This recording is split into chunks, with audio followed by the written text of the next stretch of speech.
animal that currently doesn't fly would be more terrifying if it did? Hippo. The late Steve Irwin was effing terrified of hippos. Crocs? Easy. Hippos? F that crap. Ever seen that photo of a guy running away from a hippo? That was a park ranger probably setting a new 100-meter dash record just to survive.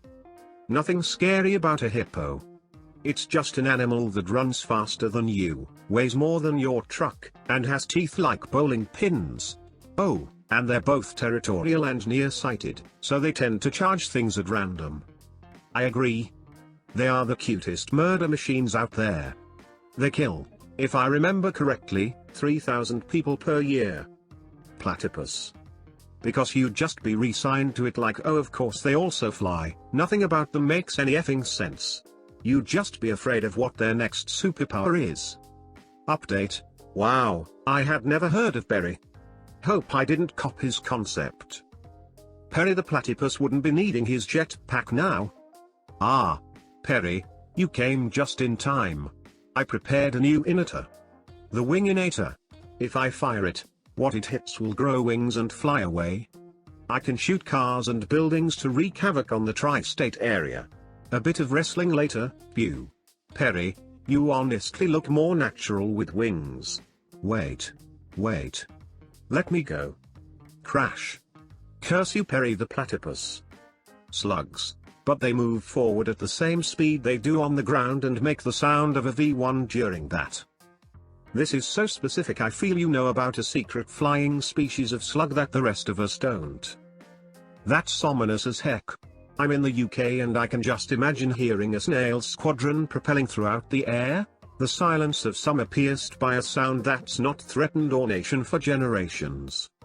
Not gonna lie, it is the perfect flying snail sound though. Flying ticks. We would need flying opossums to counter this. An ostrich.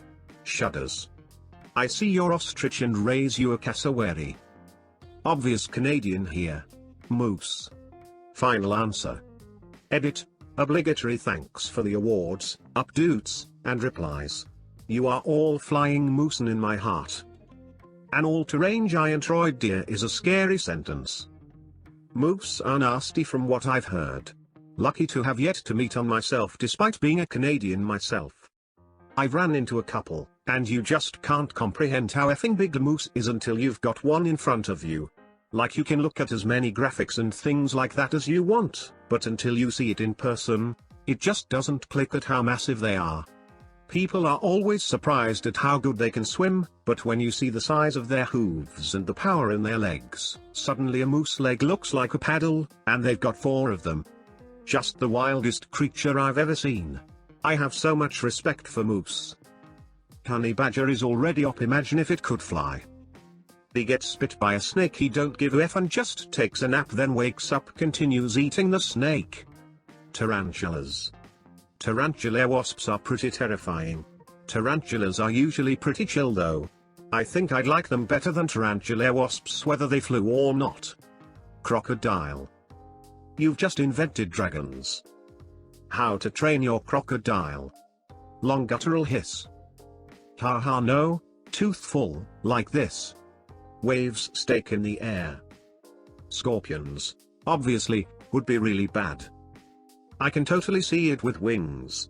Something like a flying beetle but with a deadly pointy butt. Wasps with pincers. Centipedes. I scrolled down to find this answer. Centipedes get huge where I grew up and they will chew on you in your sleep.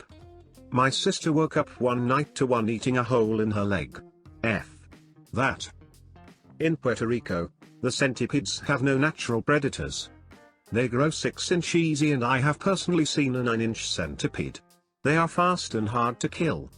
They crawl in shows for warmth in rainy nights. My family has ABT in the living room just to crush their heads as it's the only easy way to take one out. A teacher of mine was traumatized as she saw a huge one bite her, then her grandfather threw it in a fire out of reflex. The centipede burned for minutes while running around in a pot above the fireplace. If that pot hadn't been there, a fire centipede would have emerged to hide in the house and burn it down,